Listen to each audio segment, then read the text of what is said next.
Magandang hapon mga ka-happy hour. Narito ang mga balita para sa MBC TV Network News Update, 3 PM edition.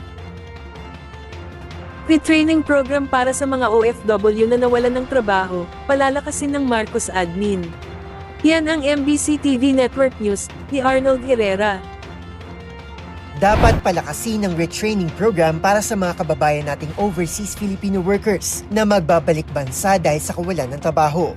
Pag-amin ni Pangulong Bongbong Marcos, marami sa mga OFW ang hirap makahanap ng trabaho pagbalik ng Pilipinas dahil sa limitadong pagkakabuhayan na mas pinahirap pa dahil sa pinsalang idinulot ng COVID-19 pandemic. Bilang pagtugon dito, nakahanda raw ang tulong panghanap buhay sa ating disadvantaged or displaced workers o TUPAD project para ma-reintegrate sila sa local workforce at kabilang narito ang kanilang retraining, upskilling at reskilling.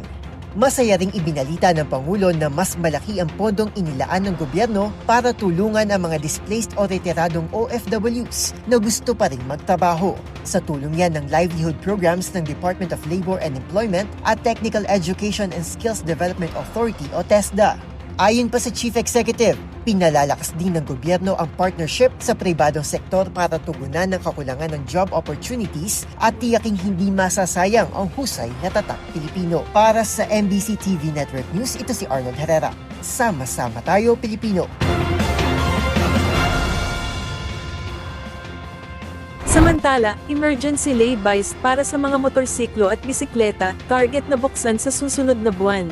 Inaasahang bubuksan na sa publiko sa buwan ng Hulyo ang emergency laybys para sa mga motorsiklo at bisikleta sa ilalim ng flyover ng EDSA, C5 at Commonwealth Avenue. Ayon kay Metropolitan Manila Development Authority Chairman Don Artes, target ng ahensya na makapagtatag ng hindi bababa sa 14 na motorcycle laybys sa mga nabanggit na lugar.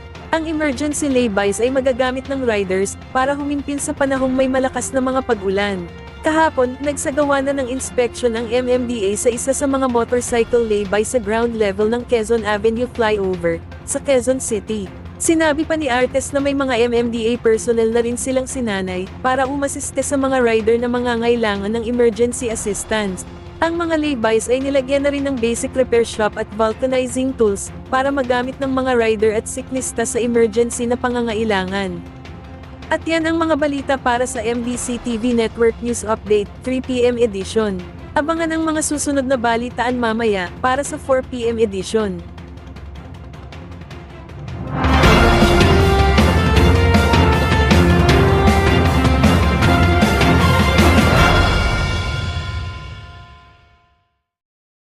Mga ka-happy hour, kung gusto mong manood ang mga balita sa MBC TV Network News Update, mag-subscribe sa aming YouTube channel, i-like ang aming Facebook page, at i-follow sa aming TikTok account.